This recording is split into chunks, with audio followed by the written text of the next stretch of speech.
నమస్తే. ఎప్పుడు చెప్పిన పాఠములప్పుడు చదువంగవలయు అందరు విధిగా, ఇప్పగిదిని చేసినచో తప్పక విజయంబు మీకు ధాత్రి లభించున్. ఇది ఒక అజ్ఞాత కవి రాసిన సుభాషితం అండి. ఇది నాకు చాలా ఇష్టం. ఇది చాటు పద్యం అని కూడా అనొచ్చు. ఆ మహాకవికి మనసారా నమస్కరిస్తూ నేను ఈనాటి ఎపిసోడ్ని ప్రారంభిద్దాం అనుకుంటున్నాం. ఎందరో మహానుభావులండి, అందరికీ వందనాలు. మీ అందరి సహకారంతో, మీ అందరి ప్రోత్సాహంతో మన తేట తెలుగు ఛానల్ అచ్చుల విభాగంలోని మొదటి సమ అచ్చులు అనే ఆ ఈ ఉ రు రు అనే వాటిని పూర్తి చేసుకుని ఇప్పుడు సంయుక్త అచ్చులు అనే ఏఐ ఓ అనే రెండవ విభాగంలోకి కాలు పెట్టబోతోంది. మన ఈ తేట తెలుగు ఛానల్లో జరుగుతున్న ఎపిసోడ్లు మనం ముచ్చటించుకుంటున్న ముచ్చట్లలో ఎంతో మంది పండితులు, విద్వాంసులు, వ్యాకరణజ్ఞులు, నిష్ణాతులు, విద్యార్థులు, ఉపాధ్యాయులు, ప్రవేశ పరీక్షలకి సిద్ధమవుతున్న ఎంతోమంది ఉద్యోగులు కూడా ఉండి ఉండొచ్చు. నారీమణుల సంగతి అసలు చెప్పనక్కర్లేదు. మీ అందరి సహాయ సహకారాలతోనే తన పాదంలోని మొదటి అడుగుని తీసి ఇప్పుడు రెండో అడుగులో ప్రవేశించబోతోంది మన తేట తెలుగు ఛానల్. ఈ మజిలీలో కూడా మీరందరూ మీ సహాయ సహకారాలను ఇదే విధంగా అందిస్తూ నాకు చేయూతగా ఉంటారని ఆశిస్తూ నమస్కరిస్తూ మనం ఈ ఎపిసోడ్లోకి ప్రవేశిద్దాము. ఎలుకతో తెచ్చి ఎన్నాళ్ళు ఉతికినా నలుపు నలుపే కాని తెలుపు కాదు, బొగ్గు పాల కడుగ పోవునా మలినంబు విశ్వదాభిరామ వినురవేమ అన్న నగ్న సత్యం, జీవిత సత్యం చెప్పడానికి కూడా మన వేమనామాచులు ఎలుకలో ఏ అనే పదాన్ని తీసుకుని ఎలుక తోకని కథావస్తువుగా తీసుకుని మనకి ఎంతో గొప్ప విషయాన్ని అందించారు. అదే కాకుండా మన సహజ కవి బమ్మరపోతనామాచులు కూడా రుక్మిణీ కళ్యాణ ఘట్టంలో ఆ ఎలనాగనీ కుదగు అంగన కుందగు దీవు ఇంత మంచిదగునే దాంపత్యము అంటూ ఎలా సౌకుమార్యము, లేత అనే అచ్చ తెలుగు పదాన్ని కూడా, ఏ అనే అచ్చుతో ప్రారంభమైన అచ్చ తెలుగు పదాన్ని కూడా ఉపయోగించారు. మనం దాన్ని అన్నింటినీ చదువుతూ ఆ గ్రంథాలేంటి, ఆ పదాలేంటి, ఆ అచ్చులేంటి ఎప్పటికీ కూడా నిత్య నూతనాలే. ఇప్పుడు మనము అసలు ఈ ఏ అనే అచ్చు యొక్క విశేషం ఏంటి, ఎందుకు ఈవిడ ప్రతిసారి ఇది రెండవ మజిలీ ఒక మజిలీ అయిపోయింది అంటోంది అనే దాని గురించి కొంచెం ముచ్చడించుకుందాము. ఇక్కడ ఏ ఏ ఐ అని 3 అచ్చులు కలిగిన సమూహం ఇవ్వబడ్డది. ఇప్పటి వరకు మనకి రెండు అచ్చులే, ఆ ఈ ఉ రు రు అని అవన్నీ కూడా సమ అచ్చులు. ఇక్కడికి వచ్చేప్పటికి మనకి సంయుక్త అచ్చులు అంటోంది భాషా శాస్త్రం. ఎందుకంటే ఇవి పలుకుతున్నప్పుడు కూడా ఇప్పటి వరకు కూడా మనము ఇది కంఠ్యము, ఇది తాళవ్యము, ఇది ఓష్ట్యము, ఈ ఒక్కొక్క పదము ఇవి పలుకుతున్నాయి కాబట్టి వీటి సహాయంతో అన్నాము. కానీ ఇప్పటి నుంచి వీటిని పలికేటప్పుడు, ఉచ్చరించేటప్పుడు మనకి రెండు అవయవాల సహాయం అవసరం అవుతుంది. ఏ ఐ అప్పుడు ఈ కంఠము, ఈ దవడ రెండు కూడా అవసరం అవుతాయి. కాబట్టి ఈ ఏ అనేది ఉచ్చారణలో కంఠ తాళవ్య ఉత్పత్తి స్థానానికి చెందినదిగా వ్యాకరణజ్ఞులు, భాషా శాస్త్రజ్ఞులు పరిగణిస్తున్నారు. అంతేకాకుండా ఇప్పటి వరకు మనం రెండు అనుకున్నాము, ఇప్పటి నుంచి 3 ఉన్నాయి. 3 ఉన్నాయి, బాగానే ఉంది. వక్రవర్గము అని పేరు కూడా పెట్టారు. వక్రము, వక్రతరము, వక్రతమము అని 3 పేర్లు పెట్టారు. ఇది ఏంటంటే మన లేఖనాన్ని బట్టి చూస్తే మిగతా అక్షరాలన్నీ అచ్చులన్నీ గుండ్రంగా పొందిగ్గా ఉంటే ఇక్కడ ఇవి వక్రము అంటే వంకర, కొంచెం మనకి వీటిలో వంకరలు కనిపిస్తాయి కాబట్టి వీటిని వక్రము చాలా వంకర పైన కనిపిస్తుంది కాబట్టి వక్రతరము, ఇంకా ఎక్కువ వంకరలు కనిపిస్తాయి కాబట్టి వక్రతమము అని కూడా అన్నారు. అంటే ఈ వక్రము, వక్రతరము, వక్రతమము అనేది లేఖనాన్ని బట్టి దానికి ఆ పేరు వచ్చింది. ఈ సంయుక్త అచ్చులు అనేది కంఠతాళవ్యాలు అనేది మౌఖికాన్ని బట్టి వచ్చింది. అంతేకాకుండా మూడు ఒక వర్గంగా ఉన్నాయి కాబట్టి వీటిని వేరే వర్గం కింద విభజించారు వ్యాకరణజ్ఞులు, తెలుగు భాష పండితులు. ఇంతవరకు మనం వచ్చింది. ఇప్పుడు మనం ఈ నేర్చుకోబోతున్న అచ్చు ఏ. ఈ ఏకి ఉన్న గుడింతపు గుర్తు ఇది.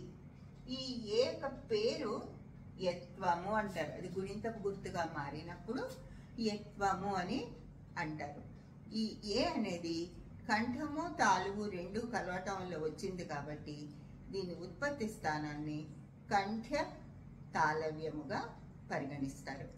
ఇంతవరకు బాగుంది. ఈ ఏదో ఒక ప్రత్యేకత ఉంది. అది ఏమిటంటే మన్ని పూర్తిగా తికమక పెడుతుంది. అది అచ్చుగా ఉండి తికమక పెడుతుంది, గుడింతపు గుర్తుగా ఉండి కూడా తికమక పడుతుంది. ఏమిటా తికమక? మనం ఆ తికమకతో ఎందుకుంటాం? మన దాని నుంచి బయటకు వచ్చేస్తాం కదా. లేకపోతే మన తేట తెలుగు ఛానల్ వాళ్ళు అవుతామా చెప్పండి. ఆ తికమక ఏంటంటే అచ్చు రూపంగా ఉన్నప్పుడు మనకి పావత్త అనిపిస్తుంది. ఇప్పుడు పావత్తు మనం విడిగా రాసినప్పుడు చూసుకుంటే పావత్తు, ఇలా ఏ అని రాసి చూస్తే కూడా ఈ రెండు ఒకటిగానే అనిపిస్తాయి మనకి. అచ్చుగా ఉన్నప్పుడు అది పావత్తుని తలపింప చేస్తూ మన్ని విద్యార్థుల్ని తికమక పెట్టే అవకాశం ఉంది. ఆ తికమకని పోగొట్టుకోవాలంటే మనం ముందు నుంచి ముచ్చటించుకుంటున్నట్టుగా ఎప్పుడైనా కూడా అచ్చు పదములో ఉండే అక్షరముల వరుసలోనే ఉంటుంది. అచ్చు కాబట్టి అంటే ఈ ఏ అనేది ఎప్పుడు కూడా ఈ పదములో ఉండే అక్షరాల వరుసలోనే ఉంటుంది. దానికి ఉదాహరణ ఎద్దు. ఎద్దు అనే పదంలో ఏ పైన ఉండి తర్వాత దు అనే అక్షరం వచ్చి దాని కింద ఒత్తైన దు వచ్చి. అదే మనకి పావత్తు అనుకోండి. ఇవన్నీ ఏ సూత్రాలు కావు, పెద్దవాళ్ళందరూ నన్ను మన్నించాలి. ఇది సూక్ష్మంగా మనం గ్రహించి పొరపాటు చేయకుండా ఉండటానికి ఉండే చిన్న చిట్కా. అదే కనుక మనం పావొత్తు అనుకున్నాం అనుకోండి,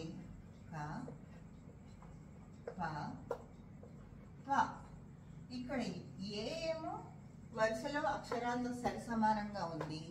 పావత్తు వచ్చినప్పటికీ కిందకి వచ్చి ఆగింది. ఇది అచ్చుగా ఉండేది. పోని అచ్చు కాదు, ఇప్పుడు గుడింతపు గుర్తు చేసేద్దాం దీన్ని అనుకుంటే కూడా మళ్ళీ తికమక పెడుతుంది. అది ఏంటంటే ఇక్కడ అలాగా కనిపిస్తుంది. ఇక్కడ యత్వం అంటే దీర్ఘము యత్వము చాలా తొందరగా మన్ని తికమక పెట్టేస్తాయి.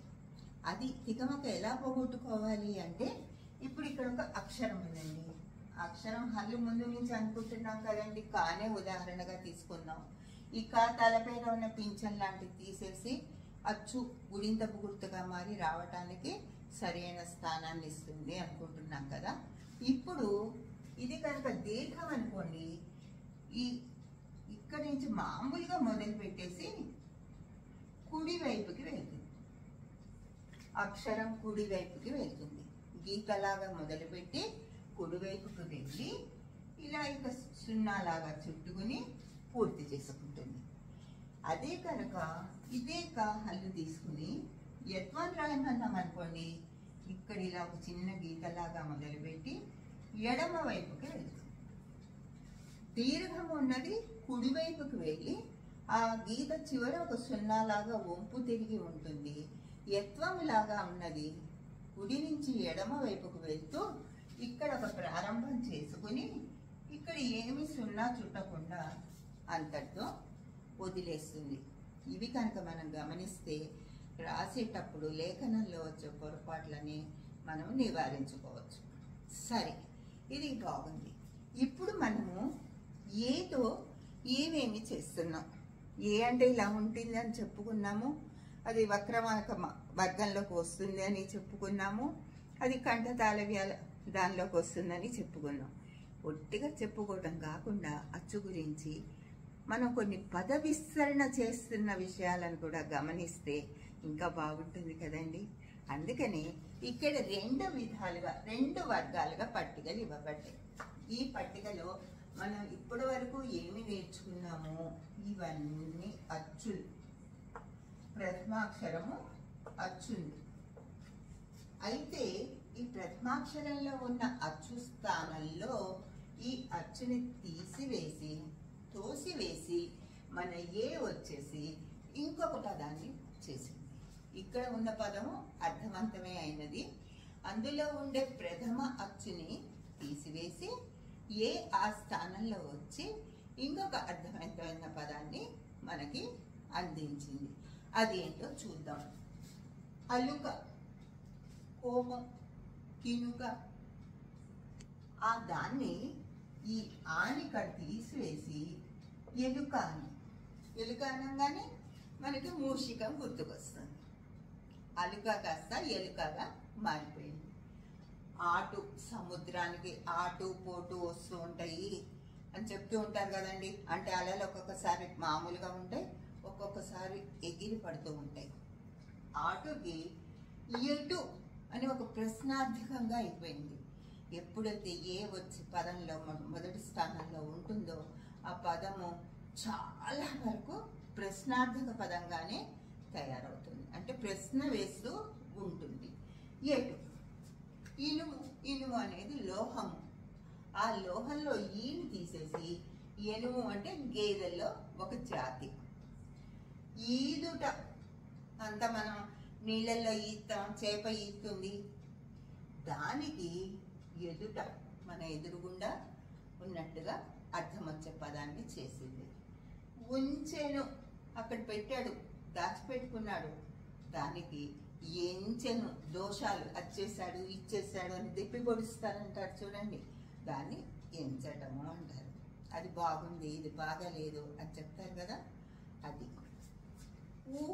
ఊగుతున్నాడు, మద్యం ఎక్కువై ఊగుతున్నాడు, నీరసంతో ఊగుతున్నాడు, ఆకలితో ఊగుతున్నాడు, పట్టు తప్పి ఊగుతున్నాడు, ఎన్నో కారణాలు ఉంటాయి.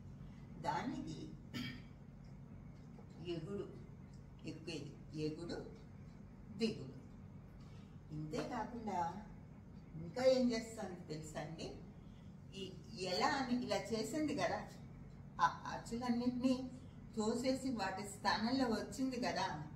హల్లులు ఏం చేస్తున్నాయంటే, ఇప్పుడు నువ్వురా, నిన్ను తోసేసి నీ ముందు మేము వచ్చేసి కానీ నిన్ను కలుపుకుంటాం, తోసేసేయం. ఇక్కడ పూర్తిగా తోసేసింది.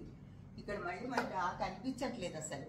కానీ ఇక్కడ అలా కాదు, స్నేహంగా ఒక హల్లుని తీసుకొచ్చుకుని ముందు పెట్టుకుని ఇంకో కొత్త పదాన్ని చేస్తున్నాయి. ఇప్పుడు ఇందులో కక్షలు కార్పణ్యాలు లేవు. మనం గమనిస్తే ఉన్నదంతా కూడా పద విస్తరణ. ఇక్కడ చూస్తే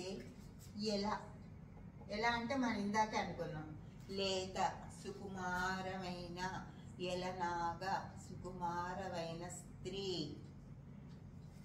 దానికి అనే హల్లుని తీసుకొచ్చి నెలాగా మార్చేశారు. అలాగే ఏడద మనస్సు, దానికి ఉబ్బనే హల్లుని తీసుకొచ్చి బెడదాగా మార్చారు. యదా ఉచ్చనే హల్లుని తీసుకొచ్చి చెదాగా మార్చారు. ఎదురు, ఉబ్బనే హల్లుని తీసుకొచ్చి బెదురుగా మార్చారు. ఎరుపు రంగు, దానికి ఉమ్మనే హల్లుని తీసుకొచ్చి మెరుపుగా మార్చారు. ఈ రెండు విభాగాల్లో మొదటి విభాగంలో అచ్చు పూర్తిగా తీసివేయబడ్డది. దాని స్థానంలో ఏ అనే అచ్చు వచ్చి నిలిచింది.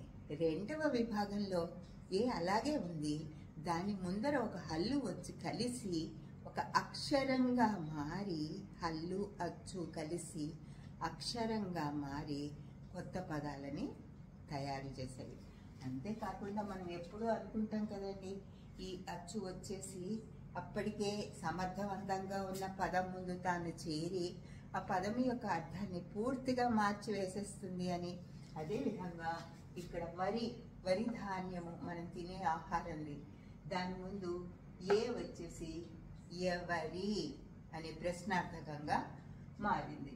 దరి ఒడ్డు, ఎందరి అనే ప్రశ్నార్థకంగా మారింది. లాగు చొక్కా అనేవాళ్ళు ఇదొరకు, అంటే మగపిల్లలు వేసుకునే కింద వేసుకునే ఒక వస్త్రం, కుట్టిన వస్త్రం, దానికి ఎలాగు. ఈ విధంగా ఈ తెలుగు భాషలో మొత్తం ఎక్కడ చూసినా తానే అయ్యి ఎన్నో వింతలు విశేషాలు మనకి అందిస్తూ మనని ముందుకు నడిపిస్తుంది. ఇప్పటికి నేను సెలవు తీసుకుంటాను. వచ్చే ఎపిసోడ్లో మనం ఏ అనే ఇంకో అచ్చు గురించి ముచ్చటించుకుందాము.